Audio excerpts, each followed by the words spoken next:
पूछा था, तो 22 से स्टार्ट करते हैं.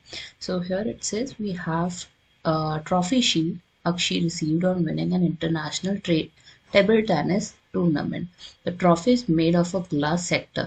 यहाँ पे इन्होंने बीच में क्या लगाया हुआ है, ग्लास सेक्टर लगाया हुआ है, विच इज DOC. ये जो व्हाइट वाला पोर्शन है वो किससे बना हुआ है, ग्लास से. एंड राइट साइड पे और लेफ्ट साइड पे उसके दो वुडन राइट ट्राइंगल्स हैं, एक DAO हो गया, दूसरा आपका COB हो गया. ऑल्सो इट इज गिवन कि आपका AO जो है वो 7 सेंटीमीटर का है.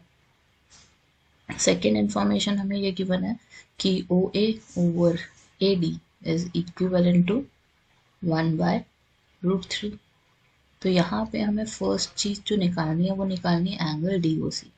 और एंगल DOC निकालने के लिए मुझे ये वाला एंगल रिक्वायर्ड है एंड ऑपोजिट वाला एंगल रिक्वायर्ड है, तभी हम लीनियर पेयर प्रॉपर्टी यूज कर सकते हैं. क्योंकि हमें पता है कि if there are 3 triangles on the straight line then it would be equal to 180 degree.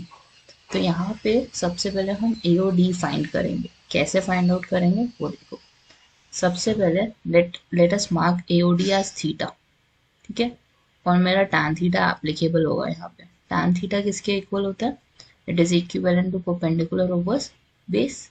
Perpendicular क्या है इस ट्राइंगल का, AD, और बेस क्या है हमारा AO. और AD over sorry it is given कि हमारे पास जो वैल्यू है AD over AO would be equivalent to √3/1.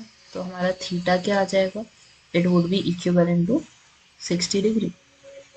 और अगर हमारा थीटा 360 है तो इस साइड वाला थीटा भी 360 ही होगा, because they are 2 right triangles and they are identical. तो theta plus angle DOC will give you 60 degree, क्योंकि थीटा भी 60 है, एंगल DOC भी, मतलब एंगल DOC तो हमें फाइंड आउट करना है and it is equal to 180. So angle DOC would be 180 minus 120 which is 60 degree. ठीक है, DOC आ गया. अब हमें एरिया ऑफ शेप निकालना है form by the glass portion.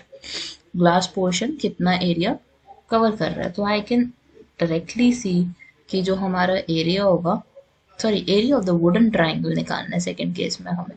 Wooden triangle का मतलब क्या है, 2 into area of triangle 1 triangle, क्योंकि दोनों ट्राइंगल आपके कैसे हैं, आइडेंटिकल है. तो 2 से आपने किसको मल्टीप्लाई करना है, half into base into height से. सो यहाँ पे अगर हम सेकेंड केस निकालने की कोशिश करें तो it would B 2 into half into base into height. अब 2 से 2 तो कैंसिल हो जाएगा, only left is base into height. Base AO ले लो, हाइट आपका क्या हो जाएगा, AD हो जाएगा. So it is equivalent to AO कितने, AO इज इक्विवेलेंट टू 7. और अगर AO 7 है हमारा तो AD की वैल्यू कितनी बन जाएगी, 7√3. तो 7 इंटू 7√3 विल गिव यू 49√3. 49√3 की वैल्यू को आप कैसे लिखोगे, 84.77 centimetre square. Here in the third part, area of shape formed by the glass portion. अब जो ग्लास पोर्शन है सबसे पहले तो हमें ये समझना होगा कि कौन सी शेप का है. It is in the form of sector.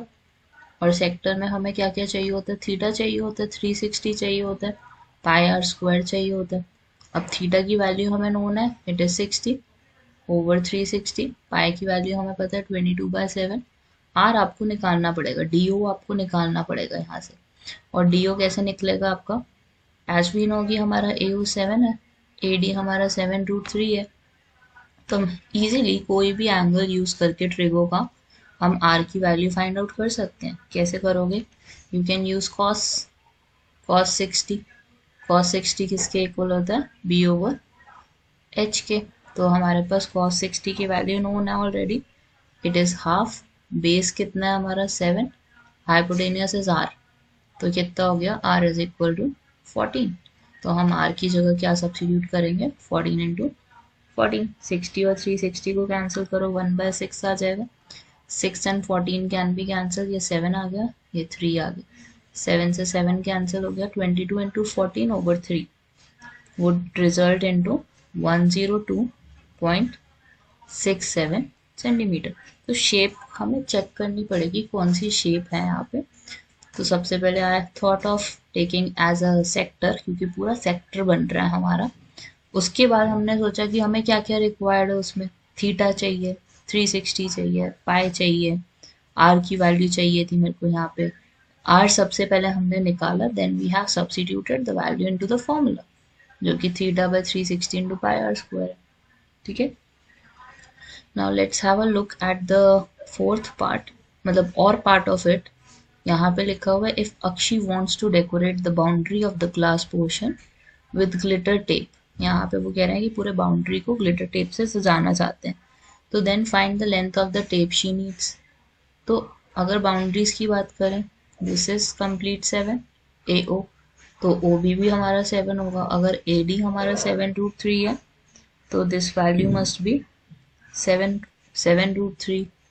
और बाउंड्री किसकी निकालनी है? ग्लास पोर्शन की। सो पहले ग्लास पोर्शन के लिए चेक कर लेते हैं। R is what? 14। ये भी 14 है, तो पहले 14 प्लस 14 कर लो। देन दिस पार्ट, इसको हम क्या बोलते हैं? Arc of the sector. Arc of sector कैसे निकलता है? Theta by 360 into 2 pi r. 14 plus 14 is 28। Theta की जगह 60 रखोगे, 360 नीचे आ जाएगा। देन 2 पाई आर, पाई क्या है हमारा? 22/7। आर की वैल्यू कितनी है हमारे? 14। So let's cancel it out. 14 और 7 कैंसिल होके 2 आ गए। 60 और 360 को कैंसिल करोगे, 1/6 आ गया। 2 वुड कैंसिल 6, 3 आ जाएगा। अब 22 इंटू 2 इज 44, एंड 44 ओवर 3 की वैल्यू आपने फाइंड करनी है। This will give you a decimal value, क्योंकि 44 डायरेक्टली डिविजिबल 3 से नहीं होने वाला। 1 लिखोगे, 3 लिखोगे, 14 लिखोगे। 3 कब आएगा हमारा? 14 तो आता नहीं है। It would result into 3 into 4, 12 लिख दो, 2 आ गया, 0 आ गया। Then 14 point, it will be 14.6, approximately 14.6। तो 14.6 को we will add into 28, it will result into 42.6 approximately. ठीक है, तो 42.6 centimetre of the tape is required to decorate the boundary of the glass portion.